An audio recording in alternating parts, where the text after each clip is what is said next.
And good morning, everybody. Welcome into another edition of the Pattison Ave Sports Show. I'm your host, James Scorza, with you. And with me, as always, is a group of companions on this very important preview of the NFC Championship game. Busy weekend across the Delaware Valley. Joey Marks and Frank Finnegan joining us once again, as always.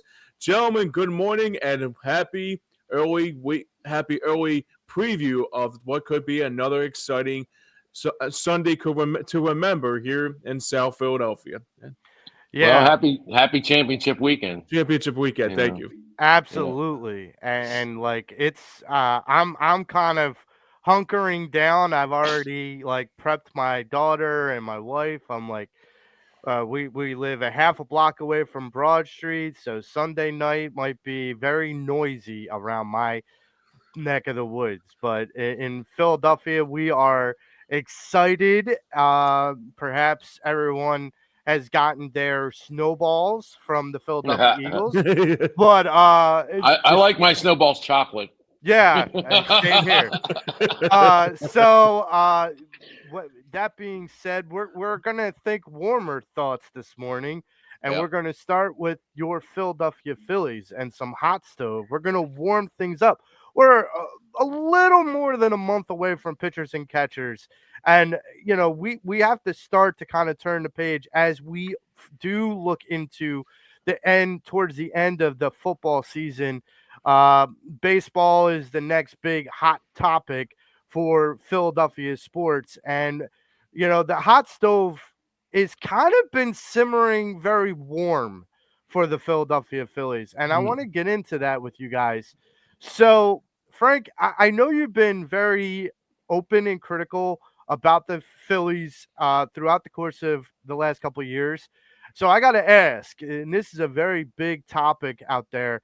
Have the Phillies did not get Juan Soto. The Phillies have not done a lot of things in the offseason. So my main question is, have the Phillies done enough in your mind to still be a championship contending team in the Major League Baseball? Joe, you know that I am a prediction maven.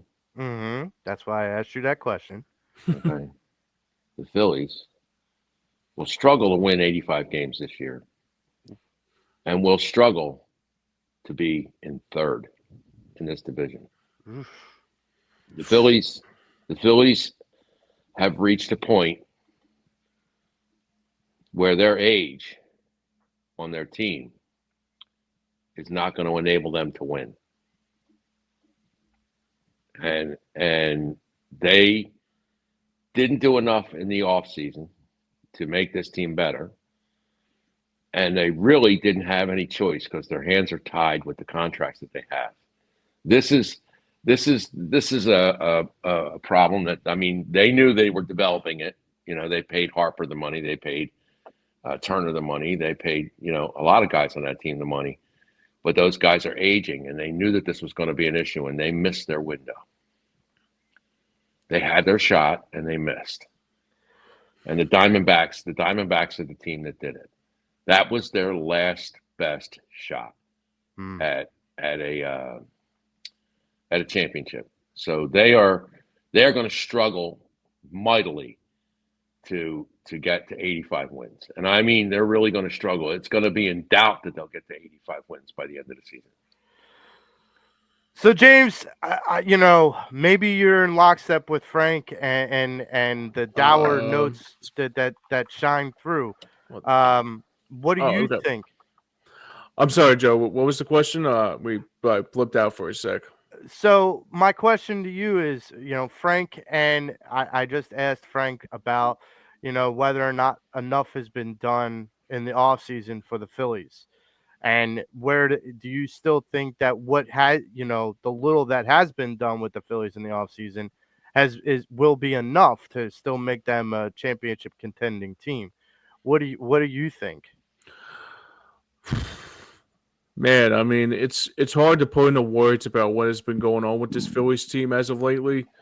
But the one thing I took out of this offseason was that it was one of those things that it could have been better. I think it could have been a lot more easier said than done. But the problem was, it's just that, I mean, I agree with Frank. I mean, this team's gonna like struggle like a lot, like to get to 85 wins next season. Because, I mean, you think about the success they had all of last season, and the look like the luck just ran out towards the end of the season because they had all those like streaks going and all that like positivity, and also looking to try to get close, try to make sure that they have like a lot more in the tank. But I don't know, man. I mean, I'm not. This is probably one of those teams that I say that this. I mean, the one thing I was really, really upset about is that Juan Soto went to the New York Mets, and now we're going to see him for the next 10 to 15, 11. Yeah, but Joe, he went to the Mets. He went to the Mets too. Yeah, Okay. I mean, Juan Soto going to the Mets is probably the best thing that ever happened to us. Yeah, You know why? Because they're the Mets. true. And the Mets are just not going to win. They're just not. I don't care who they put in that lineup. Yeah, They're just the Mets. I mean, they just are. They're going to find a way to screw it up like they did last year. Well, last year they just ran into a better team. The Dodgers are the better team. Yeah. And the Dodgers are going to be the better team again this year. Mm-hmm. and keep on keep on getting richer, Frank. That's the thing. Well, too. I mean, the Phillies have taken their shot. You can't fault them. What I can fault them for, and I mean this revelation came out about a month ago, that Hoffman was injured in the playoffs. Yep. So injured that he failed 2 physicals for the new team he's pitching for before they signed him. So they said, and we didn't know that. None of us knew that. We just watched Hoffman pitch a great season with a 2.1 ERA for the season, and then he gets to the playoffs and craps the bed. Yep. Well, he craps the bed because he was hurt, and they didn't tell us this. So why are you running him out there if he's hurt? You saw in the first time he failed in the playoffs he can't pitch. So why pitch him? I don't get that either. Is it a question of not having enough arms? Well, Joe, they had the arms, but I mean, they just couldn't stay consistent. Nobody knew that Hoffman got hurt at the end of the year. Did you hear anything about Hoffman getting hurt at the end of the year? No, I didn't hear anything.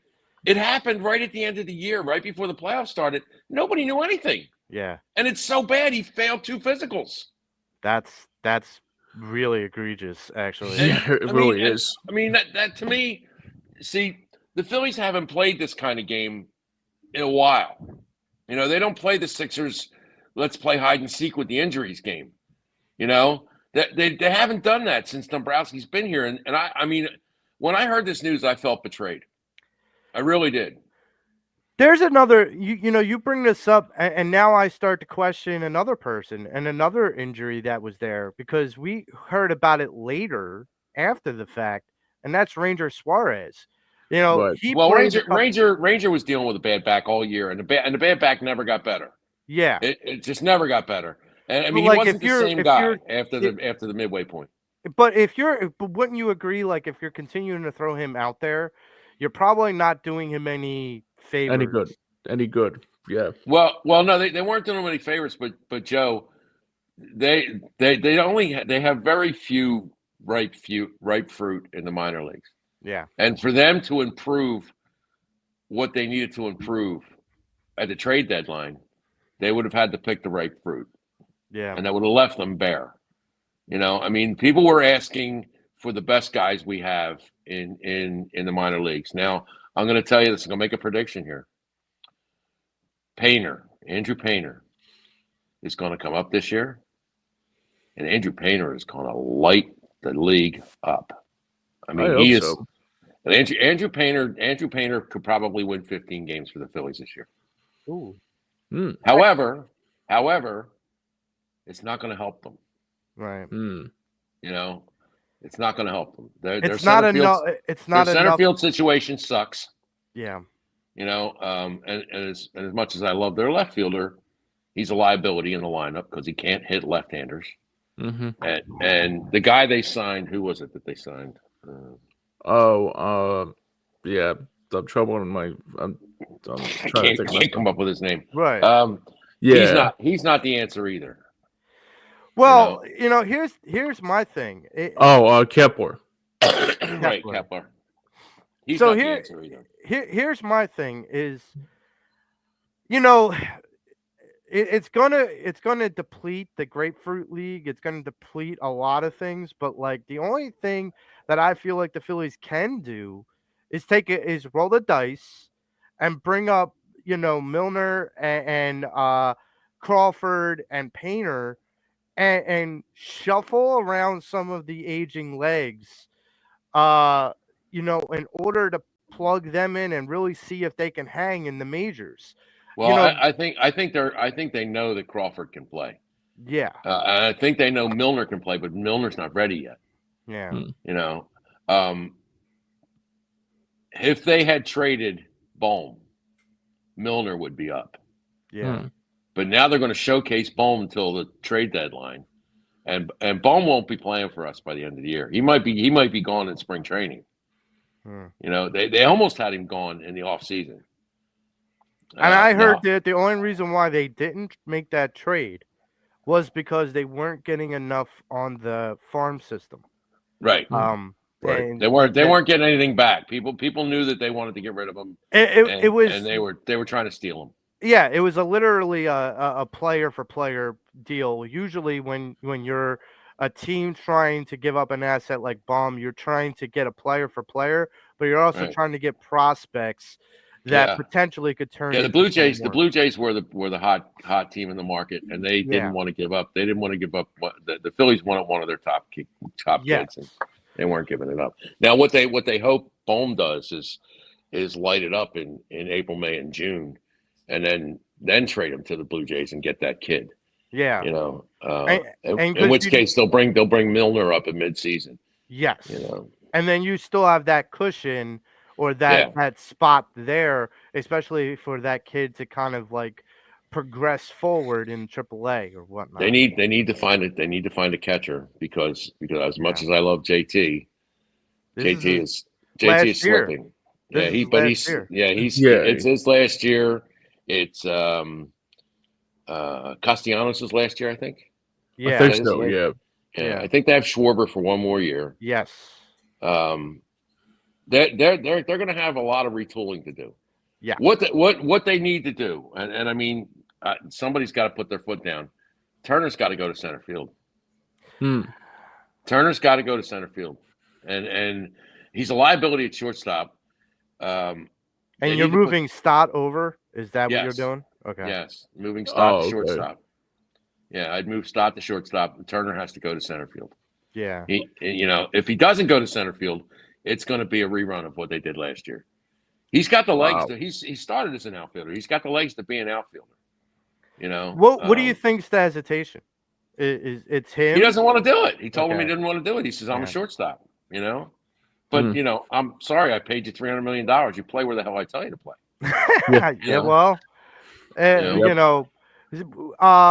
Moving towards another shortstop and another second baseman.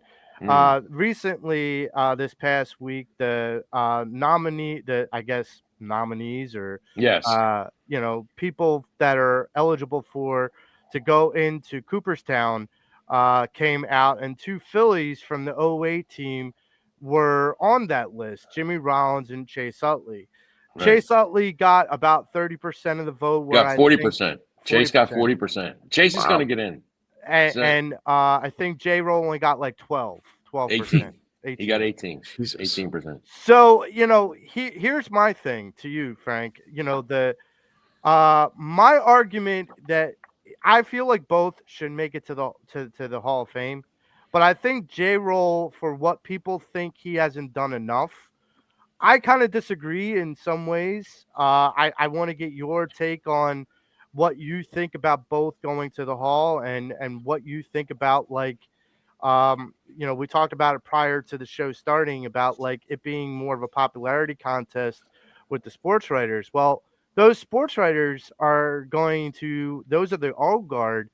Those people are going to eventually go away in the next couple of years. My feeling is, or my question to you is, do you think that's going to open up some opportunities for players that haven't gotten into the Hall to have a chance, like Jimmy Rollins, to make a leap and get into the Hall of Fame? Well, first of all, as much as I love Chase Utley, He doesn't belong in the Hall of Fame. Hmm. He was a great player for the Phillies, but he wasn't a Hall of Fame player. Jimmy Rollins absolutely was a Hall of Fame player, and Jimmy is not getting the respect that he needs. If the Phillies hadn't done to Ryan Howard what they did to him at the beginning of his career, Ryan Howard would be in the Hall of Fame because he'd have over 500 home runs. Yeah. Cole Hamels, he's another borderline. He's another borderline guy that will come up. I think he comes up next year. He comes up next year. Yep. Right. He's borderline Hall of Fame. But as much as I love Chase Utley is getting those votes because of what he's doing for the international game, and the position he's put himself with the current sports writers now, because he has become way more vocal than he ever was as a player. Yep. I mean, as a player, he was a clam. You know, he never talked to anybody. I don't remember a lot of interviews with him. No. Now he's Mr. Baseball.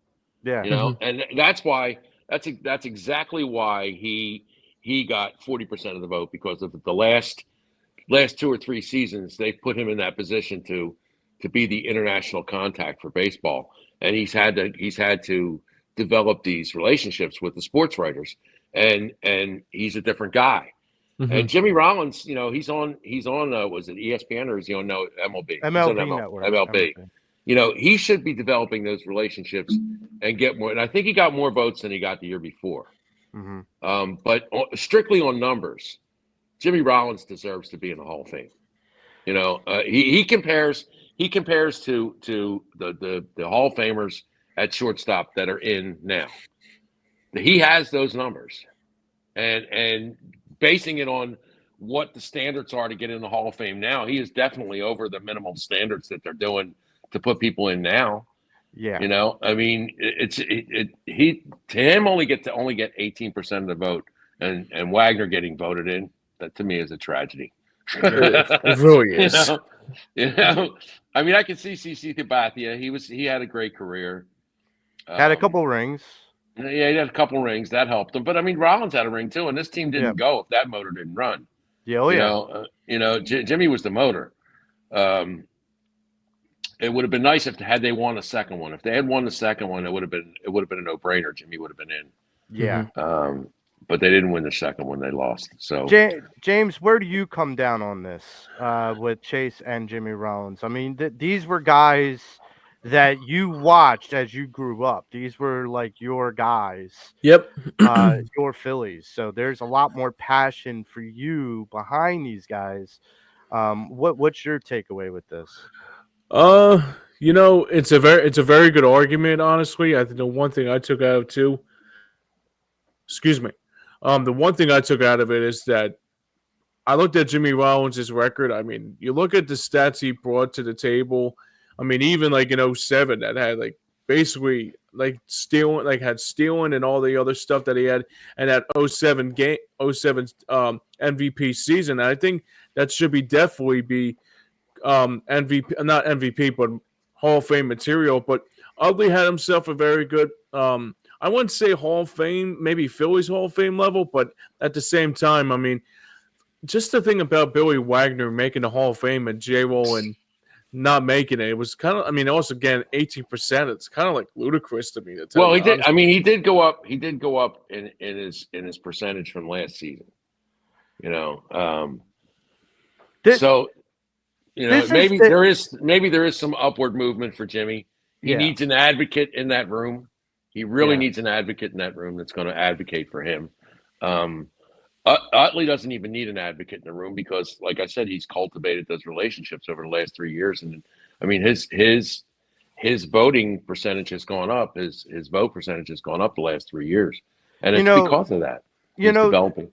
The thing that you mentioned about how like the sports writers are part of the voting of like getting into the hall. I think sports writers have like a little bit of amnesia because in some ways, like you said that in 08 and even before 08, like Jimmy Rollins was the mouthpiece for that locker room. Yeah. And those sports writers, if they wanted a soundbite or a blurb, going to Jimmy Rollins was like a sure thing. And Yeah. like that's the thing is if you talk about how one player can galvanize a whole locker room, Jimmy Rollins did that. I mean, it could have been about all egos, like you having the four aces, you having, all those, Brad Lidge, Ryan Howard, Chase Utley, Chooch, like you had all these guys that were in essence all stars. So there could have been a bunch of egos, but J Roll was able to be the voice out of all of them to speak the loudest, and that's got to count for something. Number one, and number two, the other part of that is if there's anyone who's going to break any kind of Mike Schmidt record, they need to be, thought of for the Hall of Fame a lot more than they are. And Jimmy Rollins did that. So for Yeah. me, it's a matter of, looking at what greatness is and then looking at what, kind of greatness they've achieved. Right. And not necessarily just, what who they're talking to and what politicking they're doing and everything like that. It should be about achievement, not politics. Right. And I think until that changes, because look, we could sit here and go into an hour and a half debate about the steroid era and everything like that. But the fact of the matter is, the achievements that some of those guys like Barry Bonds and Roger Clemens did were astounding, regardless of what you want to say about the performance enhancing situations. The idea that they achieved some of those things, and yes, you can have that argument that they wouldn't have gotten to that achievement if it wasn't for the performance enhancing situation. I agree with that. I understand that. But you still have to be, on the field to be able to do those and attain those achievements. That being said, if your politics is we didn't agree with the steroid era, but we were okay with every era before that. The guys drinking in the dugout, get guys like doing, other paraphernalia drugs in the locker room. If you were okay with doing that and letting those guys in, steroids is no different. I mean, there's No, an no, you're argument. wrong. You're wrong, Joe. You're wrong. When those guys were drinking and popping pills and all, they weren't doing it to enhance their abilities. Steroids directly enhanced the abilities of the league, and I mean, you can see the difference. Like they said at one point, like 250 guys in baseball were doing steroids, and numbers shot up across the league for everything. Home runs were up, strikeouts were up, and it was all because they enhanced themselves. To me, those guys that got those numbers, I'm sorry, you don't get better and hit and get stronger as you get older. Okay. And Barry Bonds hit more home runs in his last 5 years than he hit in his first 7 years, and when he was stronger. This is what I would say, though. The hypocritical part of that is what the MLB has done is in response. Yes. When there was a drop-off after the crackdown of the steroid era, they lost a lot of fans. They lost a lot of stats. They lost a lot of everything. And what did they do? They created the humidor. They created different ways to make the game exciting again. So they're in their own way are taking their own steroid. Do you remember what ignited the steroid era? The home runs. The home runs. Why did it happen? Why did MLB turn their eyes away from it? Because it brought more fans to the. No, there was a strike. There was a baseball strike, and baseball disappeared for half a year. Okay, and when baseball came back, the numbers had plummeted to, we're going to die if we don't do something about this. So they let guys like Jose McGuire, Canseco, the guy from Chicago, Sosa. They let them go and do what they wanted to do because home runs put asses in the seats. Yeah. And they were like, okay, this is cool. We can let this happen. Let it go. Let them do what they want. And all of a sudden, bad things start happening to guys who take steroids, and people start paying attention. Like, wait a minute, what are you doing? And I mean, everybody's taking them. You know, I mean, Barry Bonds' head swelled up like a freaking watermelon, and he's hitting home runs like he never hit home runs before. You know, I don't give. I'm sorry, but to me, that era where those players knowingly took drugs that enhanced their natural abilities to the point where, and I mean, really, what steroids do is it enables you to heal faster. Okay, so they were never hurt. They would go out and they would play hard, and you know, I mean, I'm sorry, I look at those numbers and I go, that era should not be involved in any record keeping. Right. You know, as far as I'm concerned, Barry Bonds' record is false to me. I mean, but the MLB signed off on record it. is what's that? I know the MLB signed off on it. They had to. They didn't have a choice. But as far as me as a fan, right? You know, I mean, well, no. You know, I as a fan, it's offensive because No, I watched the Mike Schmidts and the Greg Luzinskis and the George Fosters, and I watched those guys play. I watched Rice play. I watched, Rod Carew, guys like that, Pete Rose and Joe Morgan. I grew up watching guys who actually played the game without enhancement. You know, yeah, they got drunk the night before, but Jesus. You know, the stories about Babe Ruth eating hot dogs and drinking beer, he's still one of the greatest players ever played the game. Right. You know, I mean, it didn't matter. It wasn't enhancing his abilities. He overcame the fact that he was hungover every game. You know, I mean, so, you know, well, I mean, just, to me, that the steroid era, baseball did that to get the asses back in the seats. And they created Frankenstein's monster, and then they had to deal with it. And Congress stepped in. Yeah, I mean, Congress is the one that really kicked their ass. Otherwise, they'd still let them do it. Yeah, like that's where I agree with you. Like, as fans, we can come on either side of that fence. But when MLB is that's the Hall of Fame. When MLB signed off on that, you know, regardless of how they want to look at it. Really, what that really did was when baseball turned a blind eye to that, it allowed steroids to go into every sports. Yeah, and that's what did it. If you remember back then, guys like Mark Gastineau. You know, Mark Gastineau was a marginal player. He was a good player in college. He wasn't a great player, but steroids made him a great player in the NFL. Right. You know, I mean, he was not that good. I mean, he was good, but he was not that good. Right. You know, he wasn't Reggie White good. Right. And he played Reggie White good for a couple seasons. And I mean, you saw the drop off in his career was like off a cliff when they started. And a lot of players are like that. Ron Salt for the Eagles. Right. You know, they needed an offensive lineman, and Ron Salt when he was with Indianapolis was a beast. But then they came in, they started clamping down on the steroids. When they clamped down on the steroids, Ron Salt, his career went right in the tube because he couldn't do it anymore. Right. Lane Johnson got in a little bit of trouble at the beginning of his career because he was doing it too, and he got caught. Now Lane he knows now that if he gets caught again, that's it. His care's over. He gets a lifetime ban. So he hasn't done it, but he's found a way to overcome that.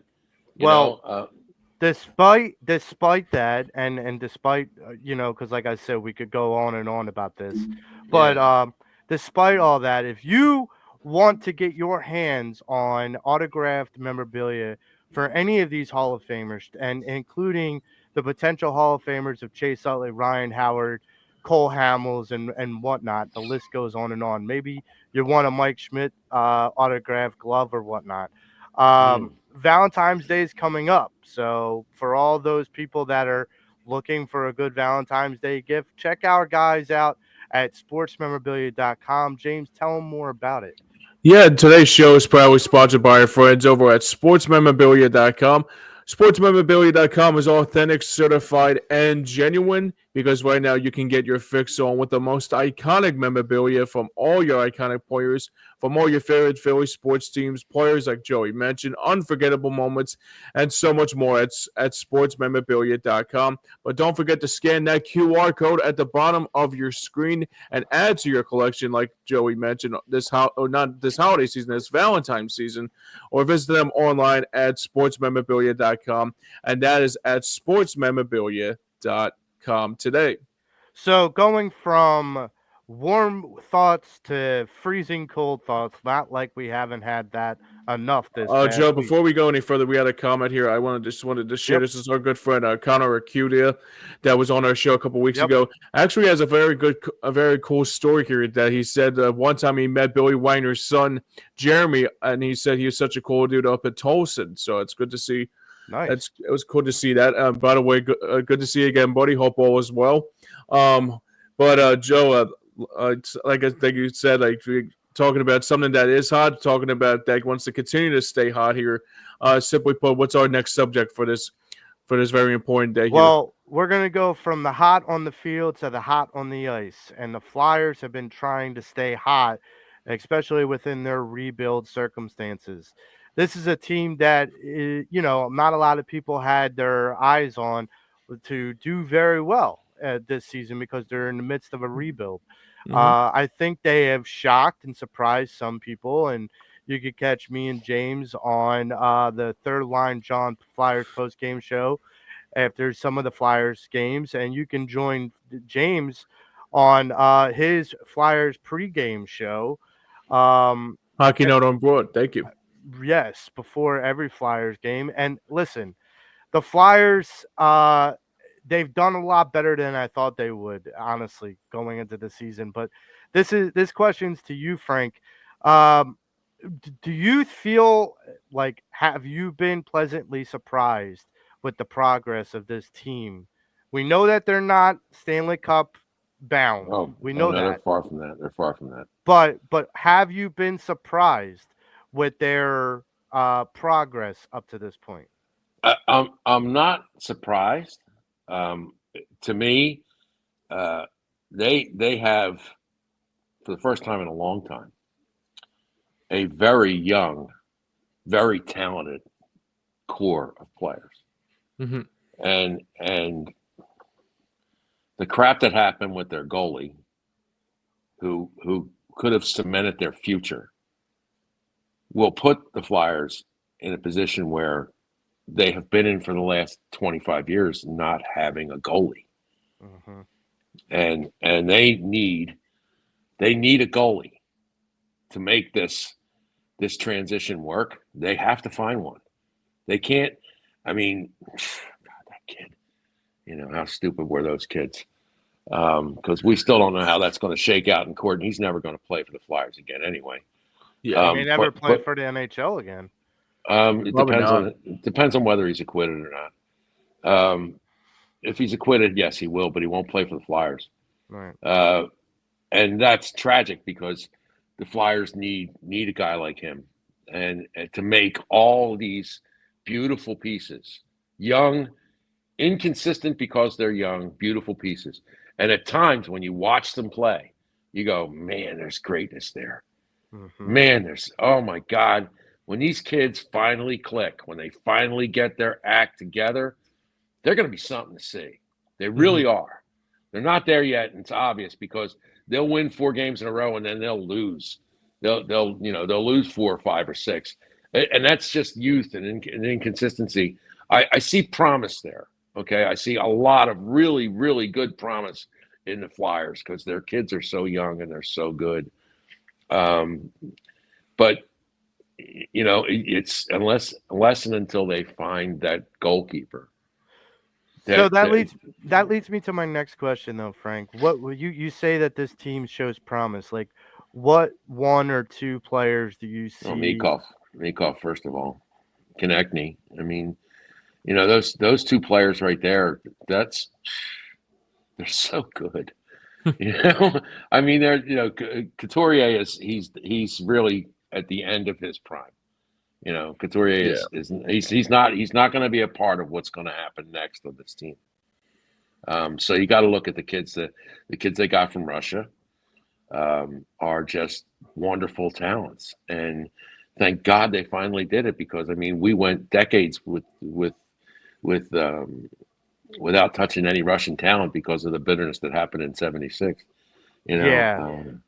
And it's a shame, because I mean, we could have been the Detroit Red Wings Mhm.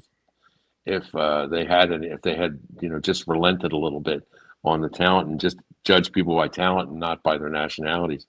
Finally, the Flyers are on that page, and they have picked some really good kids, and it's good to see. It's really good to see, because it gives you hope for something that for about a 10-year period was kind of hopeless. Hmm. And now they're now that they're on the right path. I think they're on the right path. I don't think they have the right coach, but I think they're on the right path. I mean, this is the way I feel. Like when you bring up about Couturier, and I kind of let in on him a little bit last night on the post game with me and James. I hold that C on that chest, and you know this, Frank. Like I hold Yeah, that C on that chest with pride. Like that, yeah. there's a certain clout of a player that needs to hold that C on that chest with pride. And I ran the last guy that wore that C on that chest out of freaking town. Okay.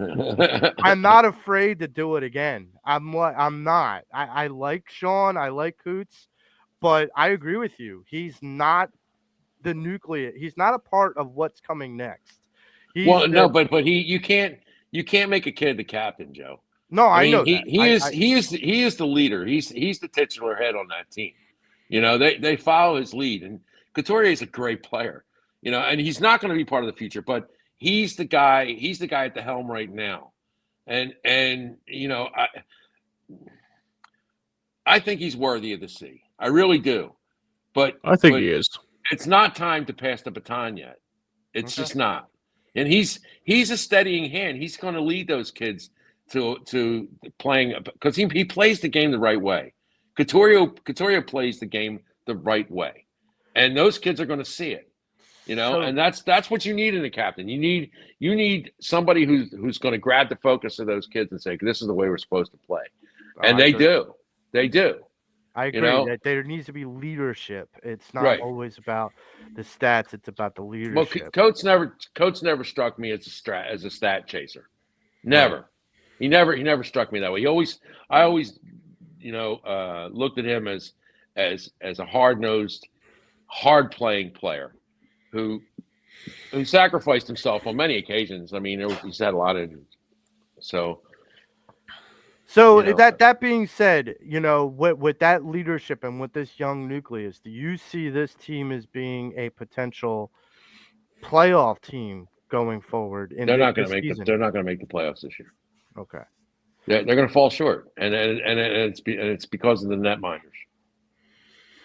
James, me and you Yeah. have had plenty of discussions. I gotta kind of ask you because I haven't yet. We've done some post games and you've done some pre games with the Flyers, and so they've been kind of your world this season. My question to you is, do you see this team potentially making the playoffs this year, or do you feel like Frank does and they fall just short?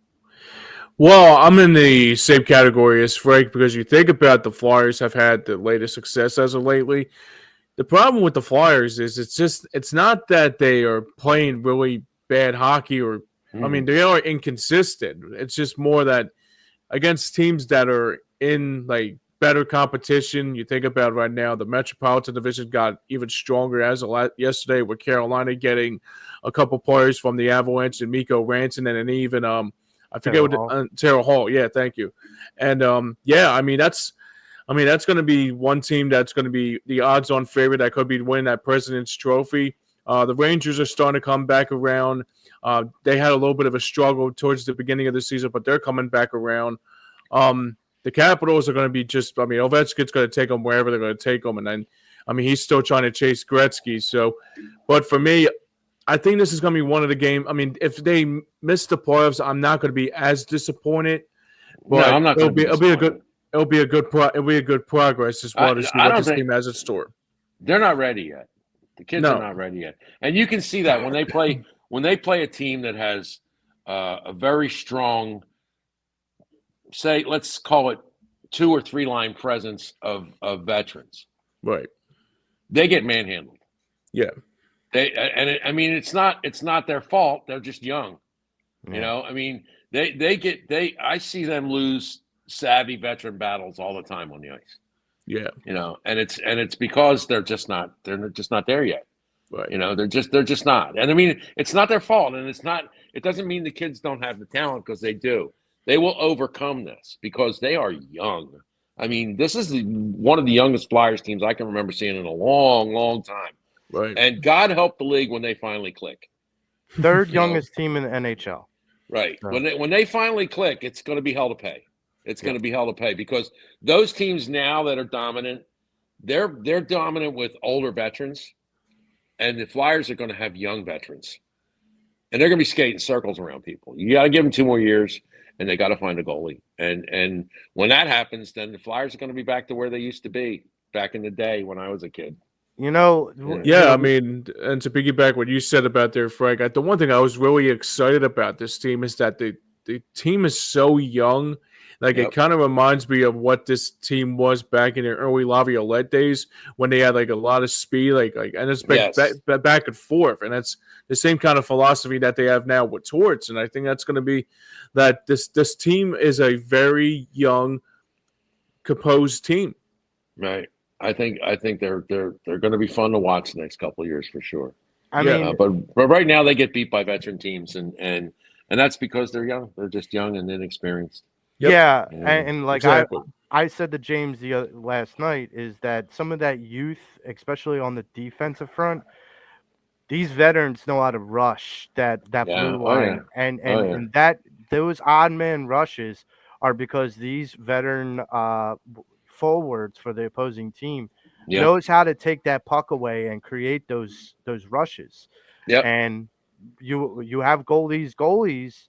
Look, the 3 goalies that we have, you have one that's a starter for the AHL, and you have 2 that are potential backups, serviceable backups. Right. They don't have a starter. They don't have a starter currently. No. Right. And so that being said, when you have these young defensemen that can get bombarded with the veteran forwards and can't hold the line, those goaltenders get left naked, basically. And yeah, well, I mean, the problem with the Flyers defensemen is because of their youth. Yeah, they've always been the better players in junior hockey. Okay, and they get to the NHL, and they're not playing juniors anymore, and they can't rely on their athleticism to overcome what's coming at them, and that's why those veterans on the rush just take advantage of them, because you've hockey, like any other really, really difficult team sport, is more chess than it is anything else. Absolutely. And they're playing checkers because they're young, and the pros are playing chess. And, there was something I thought about the other night. Hockey is so unique in comparison to like baseball, basketball, and football. Yeah, you could say that. Because in basketball, football, and baseball, each team gets a turn. Like, you got to think about this. Each team gets a turn to do whatever it is they need to do. With hockey, you have to take the puck. Like, you have to. Well, basketball's the same way. You have to take the ball in basketball. That's the same thing. But once the other team scores, you get the ball. That's a turn. Yes, that's true. So but with hockey, you don't, like, the other team scores, you don't get. There's no possessions. No possessions. Right. Right. So, like, that's the real uniqueness of, like, hockey in comparison. Is it's a fight. It's a literal war on ice. And, they call it the fog of war, because, you don't know always how the war is going to end up, but you always know that you need to have the right soldiers in order to play in the, to fight in the war. And, that's always the mission number 1, is get the right soldiers. And, I think the Flyers have the right, let's call this, using your terminology, they have the right recruits. Yeah. But they're still in boot camp. Yeah, absolutely. Absolutely. Now, if you want to get your hands on some Mitchkoff, Travis Konechny, Sean Couturier, if you want to get your hands on some of these jerseys, some of this apparel from these great young nucleus stars of the Philadelphia Flyers, go check out our sponsor at rallyhouse.com. Tell them more about it, James. Yeah, Joe, today's show is also sponsored by our friends over at rallyhouse.com. Rallyhouse.com is the number one place to go for all your favorite Eagles, Phillies, Flyers, and even Sixers merchandise. From jerseys to hats, don't worry, they got you covered just in time for game day. And now this is something that you'll mostly enjoy. Now you can be the envy of friends and viewers alike, and you can also check out scan that QR code at the bottom of your screen and score big with the guys over at Rally House. Make an experience, make it your house, make it Rally House. Check them out today at rallyhouse.com or at any of their Philadelphia area locations. Yeah, absolutely. And we talked about the rest. Now let's turn the focus on the best. The Philadelphia Eagles Yes, sir. NFC Championship game is tomorrow. And guys, I couldn't be more excited for this game for many different reasons. Number one, it's the Eagles and the Commanders. Now, as many people may or may not know, I know Frank and James know this, but my dad, who has since passed away, was a Commanders fan, Right. aka / forgot about Redskins that. fan. I remember that. And so my dad, for the longest time, tried to convert me into a Redskins fan. Failed because he put on a game where Randall Cunningham ran all around the. You mean the this guy? Redskins. Yeah, This guy? yeah, this guy. Yep. So like, I saw that and I'm like, my dad thought I was gonna fall in love with the Redskins in that game, and yet I Right. fell in love with the Eagles because I literally saw this guy that was larger than life in my mind, and Randall Cunningham running around like a gazelle. And I'm like, who is that? And my Right. dad begrudgingly said Randall Cunningham. And I said, he's amazing. He's like, he's not that good. And so, my dad tried his damnedest, but every time He lied to man. you. He Right. lied to you. Yes. And so, I mean, at that time, I had my own eyes to be able to see, like, no, Dad, he's really good. Yeah, He's like leaping over people and throwing the ball. Oh Like, I my want to play God. quarterback like that guy. And so, and I literally remember in that game, I said to my dad, "Why isn't your quarterback doing that?" And he was like, "Because the refs suck." And I'm like, "Okay, all right." Because he's not Randall Cunningham. Because So, he ain't Randall. so here's the thing: for the longest time in my life, the Commanders / Redskins Eagles games have always been the Marks Bowl. And even though my dad's up in heaven right now, it's Yeah. still the Marks Bowl. And now it's the Marks Bowl to get to the Super Bowl. And I said to him earlier, I'm like, you may want to call on St. Peter for a miracle, but it's still going to fail because St. Peter's a Birds fan. So, that is the difference. So I am super excited for this in so many different ways, possibly going back to the Super Bowl for the second time in 3 years. There was a guy that used to work with us that used to say Howie Roseman can't put a team together. Possible 2 Super Bowl appearances in 3 years. That means there's a good turnover. And 3 Super Bowls in a matter of 8 years, too, going back to That's true. 2017. So, I want to get, before we look towards the Commanders, I want to look back a little bit at the Rams game. Frank, what was the thing that stood out to you the most about the Rams game? Well, I didn't realize, and I didn't think the Rams pass rush was going to be as good as it was. I thought what they did the week before was kind of fluky, but they came in here. I mean, that Rams pass rush is for real, and they gave us fits. And I'll give that kid Versa or whatever verse. Verse, yeah. No, Yeah. he earned respect from me last week because, I mean, normally when somebody talks and they come into town and they get shut up. Oh yeah. You know, but he that kid backed backed it up. That kid Yep. backed it up. I don't know whether you guys he's know gonna be this, good. but some commie fans went up and put some stuff on the Rocky statue. Did you know that? Oh. When would they ever? Utterly When are they going to learn? Utterly guaranteeing a loss. When are they going to learn? They never do because they're different teams. You know. Oh, they come in here. We're going to show Rocky who's boss, and then Rocky knocks him out. Didn't this happen 3-4 other times already? The Niners, the Vikings, the Niners, Vikings. Niners, Vikings. I think the Giants too. Was it? No, it wasn't the Giants. Niners, Vikings. Who else did it happen to? They came in and they put shit on Rocky. You know, every time it's happened, they've lost. Yeah, and the other thing too is that the team that dressed up the Rocky statue only scored 7 points, and we scored 30+ points. So it's a good. So good luck with that. Yeah, right. Yeah. Exactly right. I told you guys 12, 14 weeks ago that the Eagles were going to win the Super Bowl. Mm-hmm. I told you that. And that's why we brought you back on now, because we need to have more of that wisdom and you know. Well, I mean, they are, without a doubt, they are the most talented team left in the playoffs. Right. They are the most well-rounded team left in the playoffs. The Eagles are, when you look at that team, Howie Rosen and Maddie will disagree with this, but Howie Rosen has put together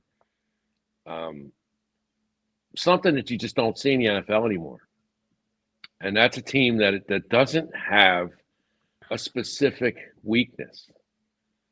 I mean, they are on every level. Yep, every level they're good. I mean, so you get to this point of the season, and a team either has a great offense and an okay defense that can manage it, or they have a great defense and an okay offense that can manage it, or they're strong against the run but not against the pass, or strong against the pass, not against the run, right. And vice versa for their offenses. But the Eagles, even though they haven't thrown the ball a lot, because really they don't have to, they let their bulldozers eat, and they give the ball to Saquon, because I'm sorry, but football is football, and Ray Dinger's not wrong, and running the ball wins because it just wears teams out. And they have the guys that can just wear teams out. The fact that they have, 3 Pro Bowlers on the offensive line, and one of them is not the left tackle, who is arguably the best left tackle in the league. Mm-hmm. I mean, that's scary, dude. That is just scary. And Jalen Carter's a monster. Jalen Carter is the reincarnation. He is to me, when they finally figure out how to use him, he's going to be Reggie White again. He's going to be name. He's going to be Reggie White again. Thank you. That's the name I wanted to hear, because honestly, I've heard somebody else say it, and I'm like, no, I got to hear Frank say that, because Frank knows Reggie. Frank knows what that is and what that looks like. And this kid, he's a game wrecker. Yeah, well, I mean, he is. He's our version of Micah Parsons. He really is. Yeah, even Aaron Donald said he gave him praise a couple days ago. Now the only thing that's going to stop him from being exactly what Reggie was is he's never played defensive end. Right. And they're going to move him outside. They should to get matchups. Right. They should start moving him around. But I mean, this is only his second year, second year. I mean, that's the other thing that Frank is last year, because it was his rookie situation. He had a hard time with his stamina towards the end. He kind of lost gas. This year, he's played more. He's lived up to that. Joe played more. Played a lot. He has played every snap. Yes, he's played. He has. Last year, he played a little over 400 snaps. Mm-hmm. Okay. This year, by the end of the playoffs, he will be over 1,000 snaps. Yeah. Okay, that's unbelievable. And he still has the gas that he has in his tank now to do what he did at the end of that Rams game. Because if he doesn't do what he did on those 2 plays in the Rams game, we're sitting home this weekend watching the Rams and the Commies play. Yep. Because Higbee was wide open down the middle on that sack. The coverage failed, and the tight end was wide open. And if he doesn't get that sack, it's a touchdown. Game's over. Yeah. And you know what? Here's the thing about Jalen Carter is that this is a guy that's got something to prove because he was passed over during the draft. There's a lot of guys on this defense, on this team, that have been passed over by other teams, and that fuels them. I mean, Right. that ignites their motor to want to, like, okay, y'all thought I wasn't good enough. Well, All right, you know fine. what? Do you ever watch Brian Baldinger's breakdowns? Yes. Oh yeah. Okay. Did you see the breakdowns with him with Carter and who's the end that they got from Georgia? Nolan Smith. Nolan right? Smith, yeah. Where those two are communicating with each other with hand signals. Mhm. And you know, Carter's telling him, look, I'm gonna go outside, so you swing inside. And he did it, and they get the sack. Nolan Smith gets the sack. It's like, okay, Georgia's taking over the defensive line. Mhm. You know? Those dogs are coming to hunt, The man. dogs are coming. Yeah, to man. hunt. You know, so I look at this game this week, and I don't see any way Washington scores more than 17 points. The Eagles are going to kill this team. The Eagles, Yeah. the Eagles have a score to settle because those guys walked off the field with a win the last time because our quarterback went out after 11 plays and our charismatic safety was thrown out of the game on a bogus thing. Yeah. Because I believe that was bogus because the guy that punched him in the face didn't get thrown out. He did. Right. Okay? Now, taunting or not, there should have been a flag thrown on both sides. And they didn't. The guy threw a fist at him, and then he gets penalized and thrown out of the game. Right. So, James, You know. I'm going to ask you. So, feeding into the Commanders game tomorrow, I got to ask, what do the Eagles got to do in your mind to win that game tomorrow? Well, I've been saying this for the last couple games, obviously, and it's basically what Jalen Hurts has been saying for the last couple years: is keeping the main thing the main thing. That's going to be the big thing. Because here's the thing about what this Eagles team that they have to do. I mean, yeah, last week was a little bit of a fit, obviously, with the Rams and all that. But the one thing I was really, really impressed about is that Vic Fangio's defense came to play at the big times of that game last week. And I think that's going to be the big key in this game here this week, is because you think about Jaden Daniels and all the stuff that everybody's hyping him about, all hyped up about. I mean, look, they still got Terry McLaurin. Good thing Quinyon Mitchell's back this week after not playing last week due to that troublesome shoulder, but he's finally Everybody's back. Everybody's back, and that's going to be the biggest key more than anything.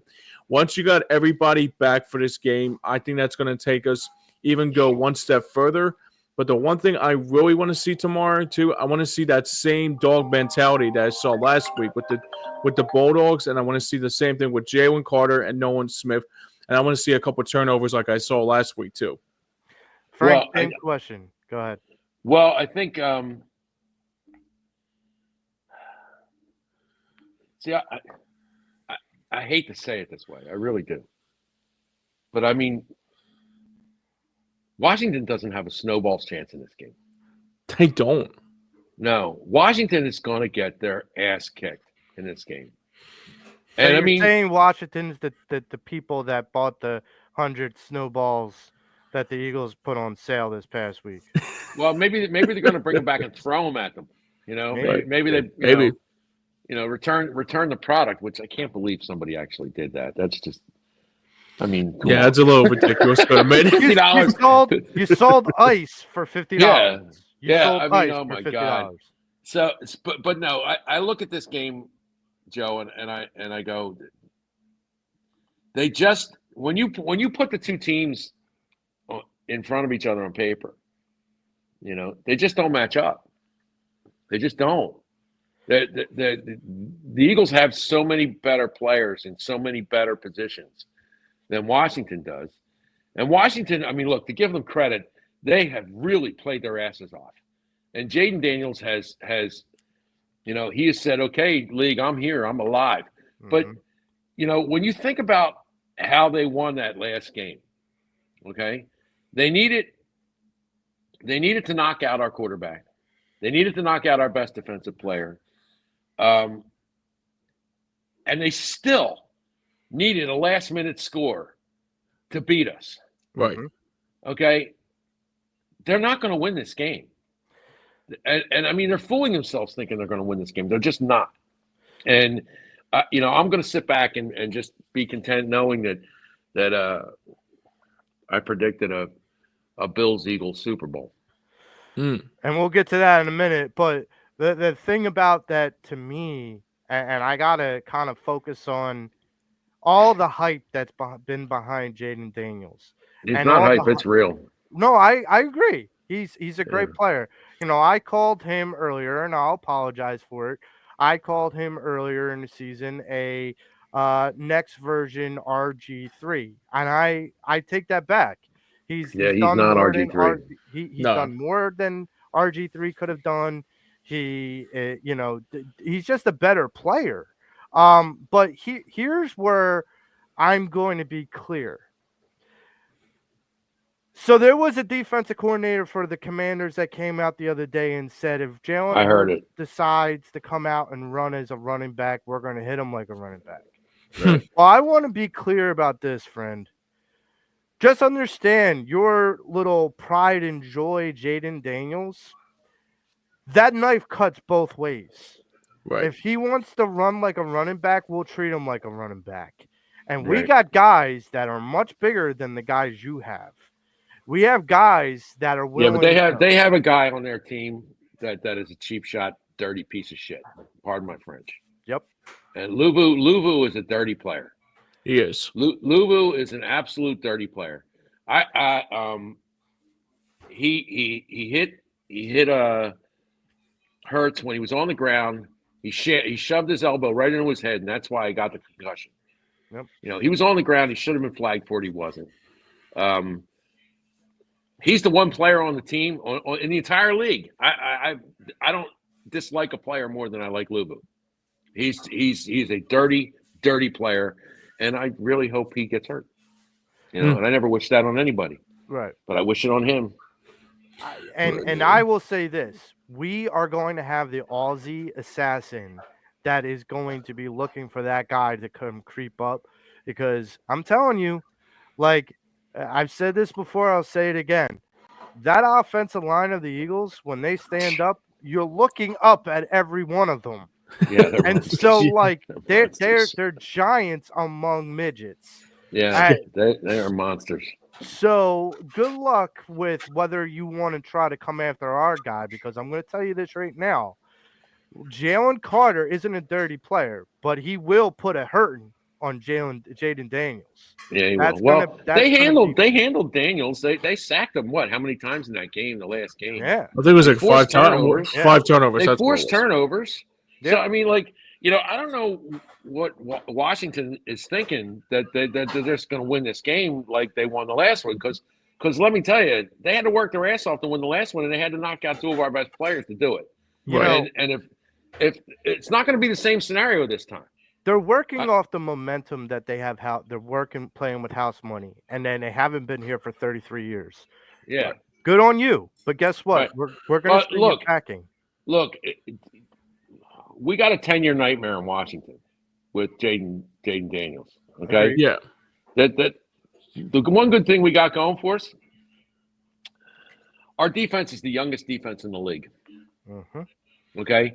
So as good as Jaden Daniels is, he's going to have to deal with the youngest defense and the number 1 defense in the league for those next 10 years himself. He's never going to have an easy day at lunch playing against the Eagles. So that his career. That leads me into my next question. So Frank, what player or unit do you think is going to shine the most in tomorrow's game? Well, there's, when I said earlier that that teams get to this point and, you're either really good at one thing and okay at another and really good at this and okay at that. Well, Washington is not okay at stopping the run. Okay, they couldn't do it against Detroit, and they beat them. Detroit still ran for over 200 yards in that game. Okay, Saquon Barkley is going to win this game tomorrow for the Eagles. Saquon Barkley is going, and I mean, they're going to try and stop him, but and in the first half, it's going to be, Joe, it's going to be tight. It's going to be like 10-7 in the first half. Something like that. Midway through the third quarter, it's going to be 20-7. And the Eagles are going to, I think the Eagles are going to win like 27-17. That Washington gets an by the way touchdown in the fourth quarter, trying to come back.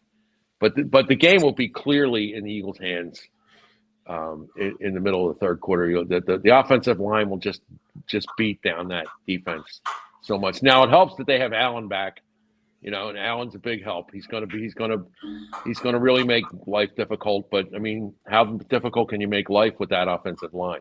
Oh yeah, and it's not going to snow tomorrow, so they're all going to have good footing.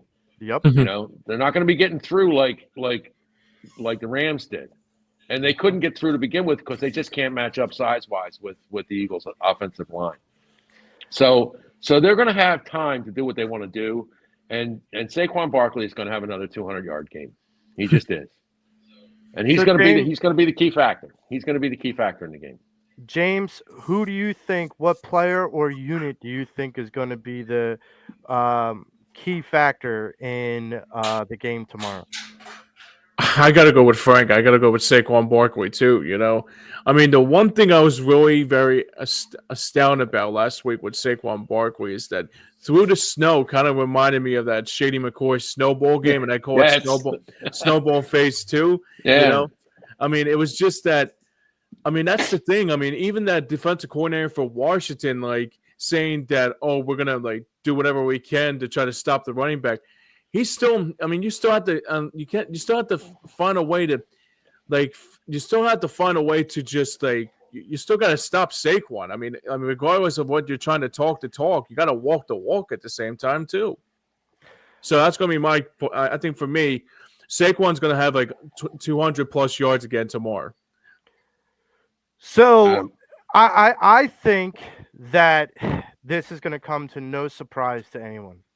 But I feel like the breakout player that needs to, do their thing is going to keep it the main thing, and that's number one. Yes, Jalen Hurts has to keep the ball, keep the team under control. No turnovers, no dumb plays. Keep the game in full control of the Eagles. If that means handing it to Saquon 30 times, that's what it means. Yeah. For everyone that sits there and says Jalen's not like an average quarterback, I agree with what Frank said earlier. They're handing the ball off and not throwing it so much because they don't have to throw it. Right. Not that they can't throw it. There's a big they don't have to. They don't have to. So for everyone's like, well, Jalen's not throwing it enough. Why should he take away? Why should he go away from a strategy that's working? That's working. When you put the ball in the air, you're putting the ball in jeopardy. Yes. Yeah. Okay. Right. And why would you put the ball in jeopardy when you have a guy who is, I mean, having one of the greatest seasons anybody has had? There's only 8 guys who've had better seasons than him, and in the history of the league, only 8 guys have had better seasons than him, and only because he took the last week off. They made him take the last week off. Otherwise, he'd be up around 1 or 2. So, and I mean, he's proven that because the way he's running in the playoffs, it's not a fluke. He's just really too good. He's way too good. I really feel sorry for the Giants fans because the Giants fans have to be looking at their ownership, going, "What the hell did you do?" And then the Giants did us a job. He still has a job. The Giants, the Maras did us a favor and kept that GM. I don't know what they were thinking. And, right. And then you turn around and you look what happened in Dallas, and they give the job to Brian Schottenheimer, An offensive coordinator who hasn't called a play in 5 years. He doesn't call the plays for that team. That was Wow. McCarthy. Brian Schottenheimer did not call the plays for the Cowboys, and they gave the Cowboys job to Schottenheimer. I have a prediction, Joe. I have a prediction of predictions for you. Okay? Micah Parsons in the not-too-distant future will be wearing Eagles green. Because that makes it very interesting because of this. When you made the comparison to Jalen Carter.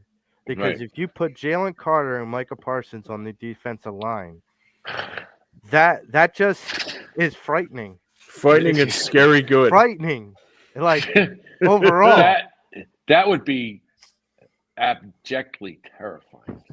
If I'm an offensive coordinator, if I'm an offensive coordinator and I have to defend against Micah Parsons and Jalen Carter, who do I double cover? Well, whoever you do, you got to think Nolan Smith's like, yeah. Oh, yeah. Right. It's like, I mean, that's eat dinner time. Well, yeah. Like, knife and fork out. Like, right. So, I mean, but that's going to happen. I think Micah Parsons is going to get so disappointed with what the Cowboys are doing that when he's done his contract, he's leaving. He's leaving. And I have a feeling he wants to play here.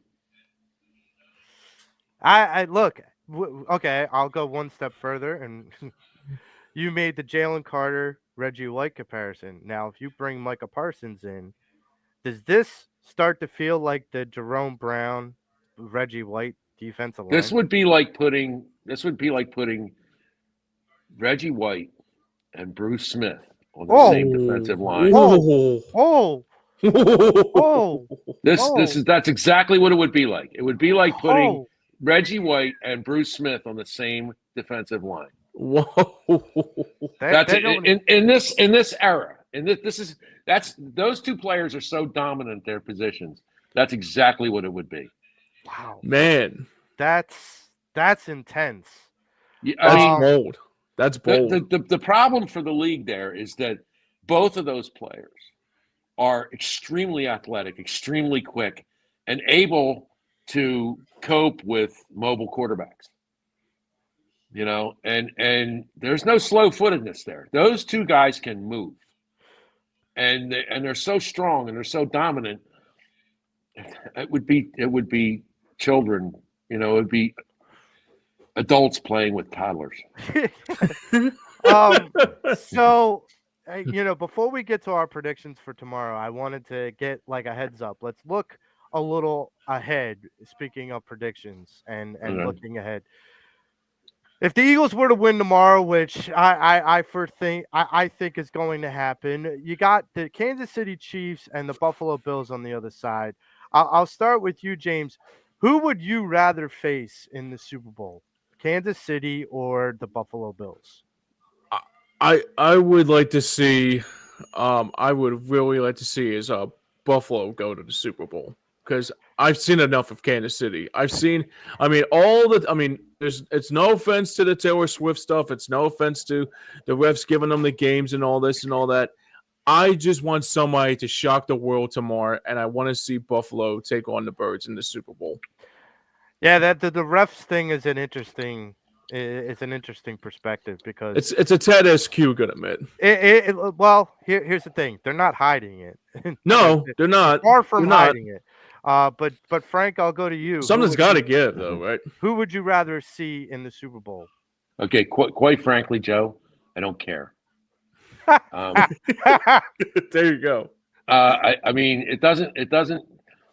I really don't care who we face in the Super Bowl. The only thought that I have is that I would rather face Kansas City than Buffalo because Buffalo is hungry. Mm-hmm. Okay, which would make them quite a different opponent than Kansas City, who is not as hungry, and they're fat and happy, and they were really lucky this season to do what they did, but they haven't faced a team like the Eagles that is as well-rounded as the Eagles are, and even Buffalo, as good as they are are not as well rounded as the Eagles are. Right. You know, Yeah.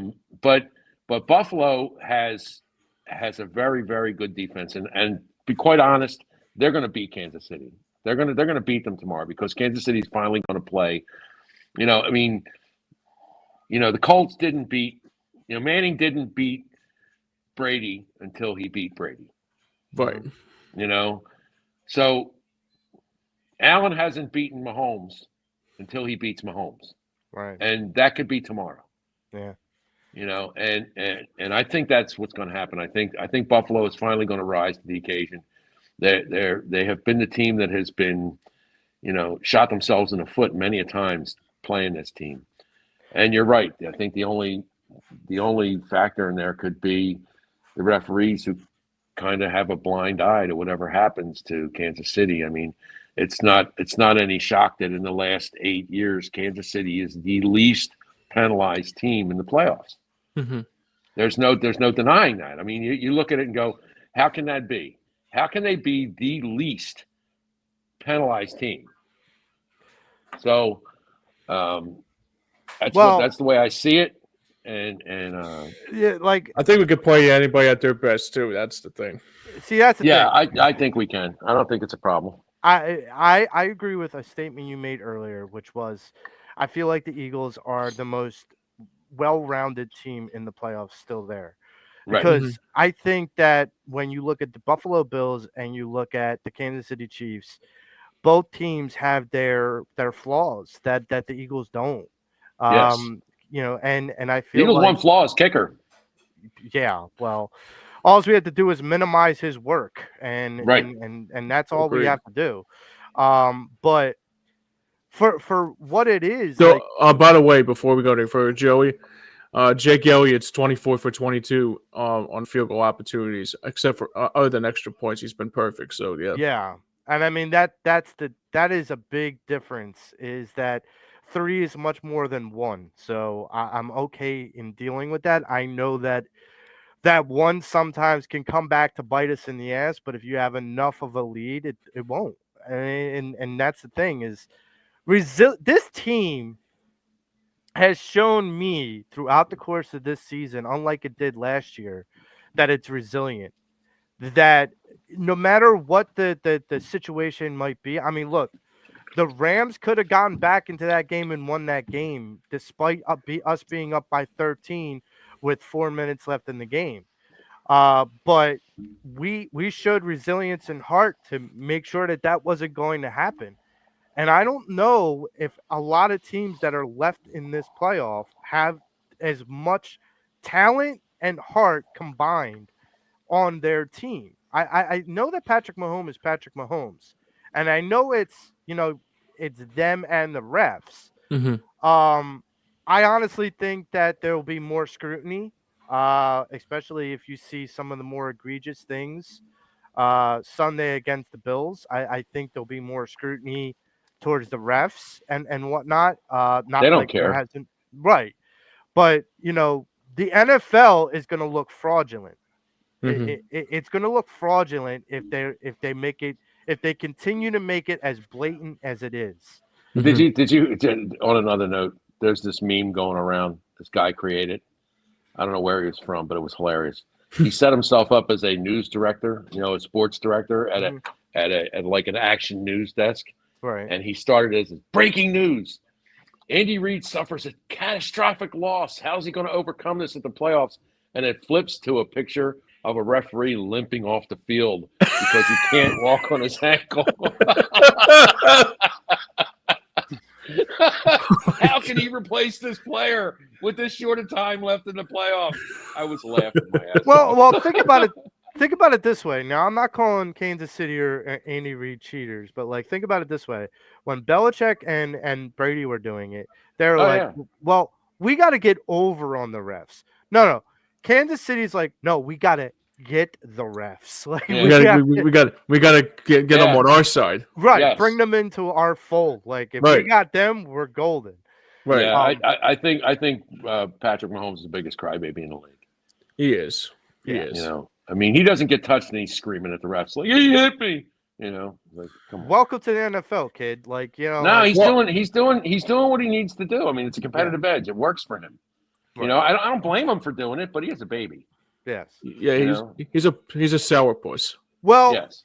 if He's working anyone, he's working the refs. He's working the refs. well, yes, the whole damn team Actually, is working. he works the refs. Joe, you'll like this. He works the refs like NBA coaches and NCAA basketball coaches work the refs. Good That's point. exactly what he's doing. Good point. You know, Walking up the same way. field, just talking to them, and Yep, he's working them. He's yelling. I don't know how he doesn't get flagged. You know, because I know that. I mean, if you can read lips, sometimes he says things to the refs that are just not right. If you did that in basketball, it'd be tea time. You know. Oh, yeah. It's like, Yeah, Nick Nurse knows that idea. Has that Probably. already in his DNA. Yeah. But before we move along, so if you're out there listening to us and you're like, man, all this sounds amazing, and I want to go see the Eagles tomorrow, and I want to possibly go to the Super Bowl, how can I get my hands on tickets? I mean, they're so hard to come by.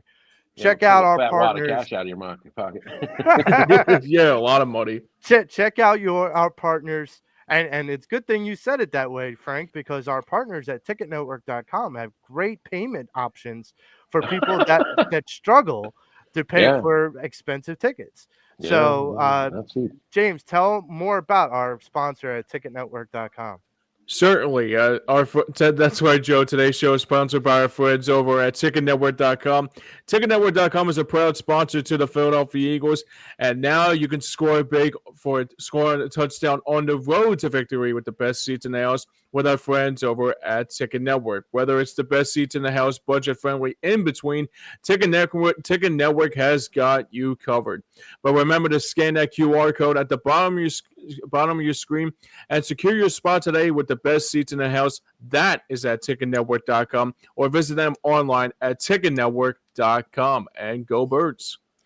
So, Frank, before we wrap up, the one thing that I'll ask you is, with this Eagles team, the one thing that hasn't been said, especially when it comes to some of the depth and whatnot, is technically this team, especially defensively, has been playing with one hand tied behind their back, because they've had two guys on salary that have really done nothing to contribute other than take money from the Eagles' coffers.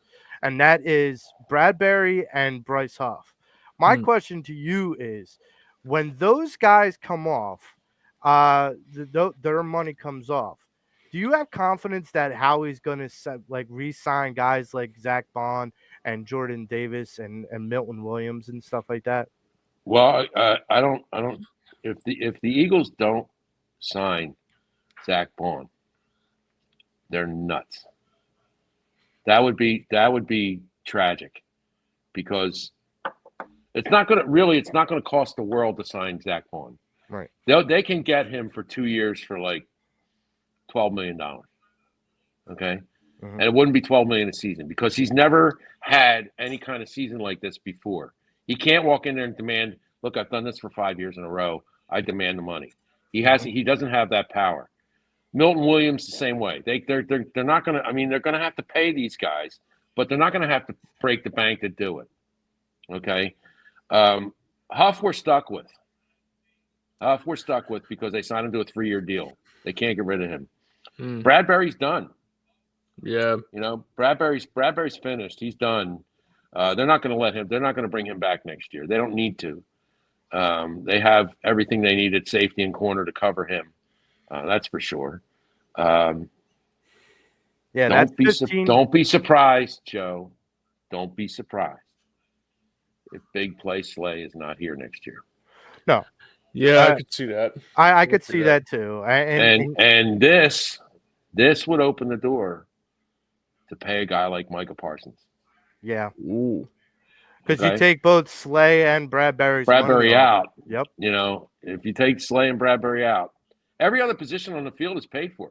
Yeah. I mean, they're going to have wiggle room in their budget. They will be able to afford a Micah Parsons, because I don't know how he does it. I don't know what magic wand he waves over a cash pile, but But Howie Rosen knows how to work a salary cap better than anybody in the league. I'll tell you this: I'd hire him to do my because I got to vote. tell you something. The people in Dallas are not happy. the way it's structured right now, the way they paid CeeDee Lamb and Dak Prescott has absolutely screwed that team. Wow. And the fact that they hired Schottenheimer as the coach tells you everything you need to know about them. They are wow. I can't believe I'm saying this. They're turning into the Jacksonville Jaguars. Wow. Okay, that's vicious, and that's the Cowboys. So the Cowboys are getting ready to head into the realm of being the NFC's version of the New York Jets. Ooh. Damn. Because Jerry Jones is just so egotistical. There's so much family involved in that front office. So much nepotism involved that it's enabled them. It's enabled them to make wise decisions. Their egos get in the way. And thank God, because they're not America's team anymore. No. They see ya. Bye. They're not America's team, and we'll never be America's team because outside of Philadelphia, guys, everybody hates us. Yes. And everybody hates us because we win, and we're pretty friggin' arrogant about it. we are. No. It's like Mike Smith would say, like the agony of defeat after wins. Yes, yeah, you get to read about that. You read about the agony of a win afterwards in Philadelphia. Oh yeah. So with the Cowboys. Yeah. With the Cowboys, the rumor is right now that there's a potential where they get rid of dump Dak and take the cap hit because they can't afford to do that. No, I know they can't. But like they haven't done financially sound decision making up to this point. Why start now? Yeah, well, Jerry's incapable. See, that would be admitting a mistake. If Jerry did that, that would be admitting a player mistake, and Jerry does not do that. Jerry doesn't admit when I didn't make a mistake. We did that. We signed that man the money for the right. I mean, he was the right guy for the right job at the right time, and I will stand by that decision 100%. That's the way. Someone's got to check him for Alzheimer's, though. Is that all I gotta say? Yeah. Well, he's got it. Look, I got a football team that's worth $9 billion, son. I don't have to check any Alzheimer's. I got a football team that's worth money. I could sell it tomorrow and pick cotton the rest of my life. I don't care. Well, guess what? Your team's leaking oil. That's the problem. You're in Texas. That's all right, because I got a big oil field. I got lots of oil. Yeah. I don't. Let them leak oil. It's a good thing. Good thing. Good thing. Do you know that stadium? That stadium is the only stadium in the only football stadium in the entire nation that is built with an east to west direction. No. Everything else is built north to south, and that's why when the sun comes in the window, it blinds the players. Okay. Oh my. And do you know why they built it east to west? You know why they built it that way? Because Jerry didn't like the aspect north and south. He didn't like the way the stadium looked where it was north and south. So he made them build it east to west.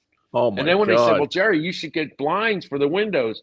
I don't have to get blinds for those windows. They're professional football players. They should be able to deal with that. Jesus. That's the only stadium that's built end zone to end zone, east to west. Oh my God. Now, in 150 years of football, do you think maybe somebody knew what they were doing, building stadiums north to south to keep the sun out of people's eyes? You think? Yeah. But you have a domed stadium. You have a domed stadium where the sun is a factor. How is that possible? How stupid do you have to be as a billionaire to do that?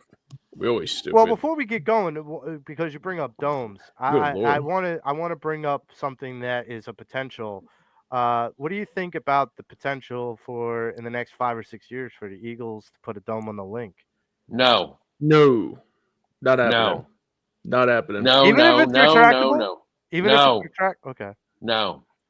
Out of the question. Okay. Would you have the fun of last week's game if you put a dome on that stadium? Nope. No. Okay. Snowball Would you never have the happens. advantage? Would you have the advantage of a warm weather or dome team coming into the stadium playing in those conditions if you put a dome on that stadium? No. No. Okay. Then why would you put a dome on that stadium? I'm just saying this Because is the what fans don't care. The fans are coming no matter what because they're Right. already warmed up. Walking into the building, they've already been drinking for 5 hours. They don't feel a Yes. thing anyway. Right. So it's, no, I would never speaking put a dome on a Philadelphia stadium. So speaking of tomorrow, let's get to our predictions. James, I'll start with you. What are your predictions and score predictions for tomorrow's game?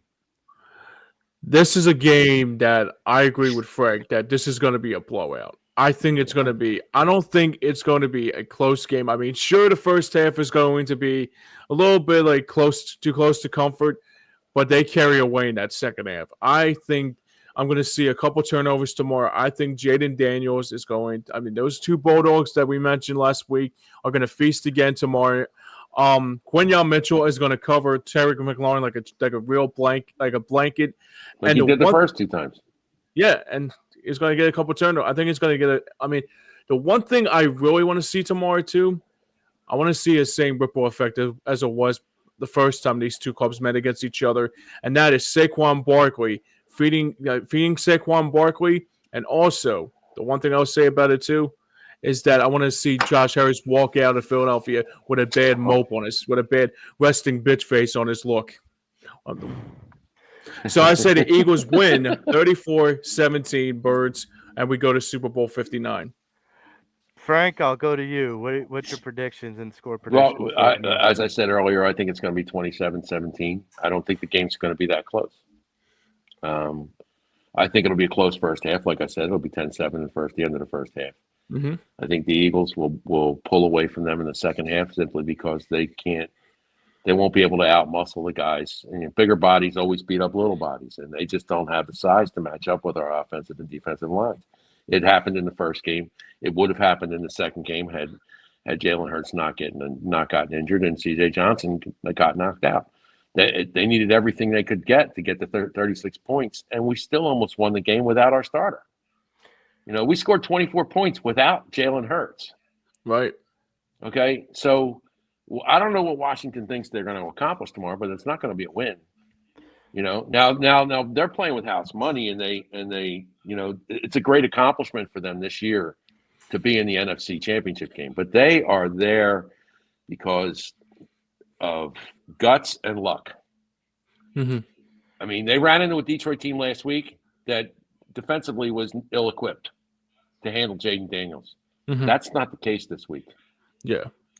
They're not running into Detroit's defense this week. Mm-hmm. So, my feeling for tomorrow's game is simple. It's real simple. This is the team that is the darlings coming into the bullies and getting punched in the face. Right. This is the team that is going to come in and we're not going to be Detroit. We're not going to be handing the ball in reverses and doing all these like trick plays. No, we're going to take Saquon and we're going to take 2-6 and we're going to put them right down your throat and you're going to like it. And you're going to understand where we belong. And that is going to the Super Bowl. You guys took 33 years to get here. We've been here. We're not new to this circumstance or this situation. And for people that think that, oh, well, Jaden Daniels is a dangerous quarterback, well, you haven't seen nothing until you are flat on your back, son. Because understand, every quarterback is a lousy quarterback when they're 1 inch from the ground. This is going to be a bloodbath. Not because the Eagles can, but because the Commanders deem it so. You want to set the bulletin board material by saying you're going to hit our quarterback. That's fine. We'll do the same both ways. And now you want to put stuff on Rocky. Learn from history. I know you haven't been here in a while, but act like you have some dignity and respect that you should have been here a long time ago. And understand your enemy. You are a divisional rival. You play us 2 times a year. You guys should know what Philly's about. You guys should know what this team can bring. Tomorrow will be no different. Well, The the stuff Eagles, they put on Rocky wasn't Commander's gear; it was Redskins stuff. so somebody's living in the past. Hooked up on a team from the 90s, man. I Yes. love you, Pop, but y'all Yeah. got to get over it. I mean, you, Yeah. you do. It ain't the 90s. This ain't VHS, and this ain't this ain't the age of Mark Rippon and Doug Williams. And the Hogs and Art Yeah. Monk and Sorry, but this and is going to be the year of the dog once again, and the dogs are going to hunt tomorrow. I Joe agree. Gibbs ain't on the other sideline. What's that? Joe Gibbs is not on the other sideline. Oh, that's true. That is true. But you do have a coach there that is used to. No, he's good. He's good. He's He's used to no, losing in big games, though. yeah. Yes, he He's is. losing I big can, There's a I can history, honestly you're say right. that he's used to choking. Yes. So the idea that this is a team that comes in with all this clout and arrogance, and that's fine. Oh, But they're we're gonna gonna play hard. put you in your place, and we're gonna put you down. And the next two games for the Philadelphia Eagles is going to be about leader defiance. Yeah. What I mean by that, we're going to take down the Commanders, and then we're going to take down the Chiefs. We're going to Ooh. take down the leaders from every angle possible because it's leader defiance. It's time to play with violence. It's time to play with heart, and it's time to play for the Eagles. The Eagles will win tomorrow, 31-24. Go on to Super Bowl 59 and play the Kansas City Chiefs and show Patrick Mahomes that it ain't about a three-peat. It's about humbling yourself where Oh, you you don't care about once that. began in Super Bowl 57. And Jalen Hurts is going to go get what he was robbed of 2 years ago. Love it. Love it, dude. All right, let's go, boys. Go Birds. Let's go. Let's get it. So Great talking to you guys again. For Yeah, Frank man. Finnegan, thank you for coming on the show. No problem. For my great producer James Scorza, I'm Joe Marks. This is the Pattison Ave Sports Show. Go Birds. We'll see you next week. Go All Birds. right, go Birds.